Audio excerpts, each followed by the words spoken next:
Mark Walton here with a GameSpot news update, and more trouble ahead for Godus developer 22 Cans, as GameSpot has learned that several key developers have been asked to leave the studio, while others have resigned.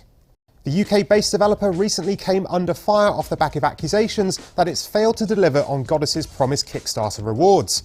Well-known producer Gemma Harris, as well as other talent, has been moved onto the studio's next project called The Trial. GameSpot sources suggest that there's a link to the recent staff changes, while another with intimate knowledge of the Godus project has described it as a failure, and adds that, suffice to say, the Godus Kickstarter will not be fulfilled and the team have either quit their jobs or been moved onto a new project. Hard times indeed.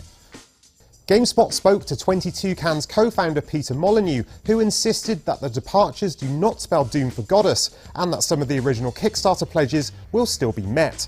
He added, however, that some previously promised features might not materialise. Speaking about the recent staff departures, Molyneux said, "As always happens in development, when you finish something and start something new, then you very often refresh your team. Sometimes you do that by asking some of them to leave, and sometimes people on the team want to look elsewhere."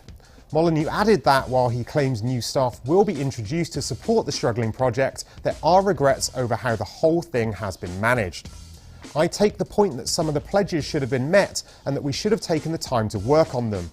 I would never do Kickstarter again in the same way that we did it. Doing Kickstarter at the very start of a game can be very challenging. When the proposed multiplayer mode for Godus will arrive and when new recruits will join the studio to help on the project remains unclear."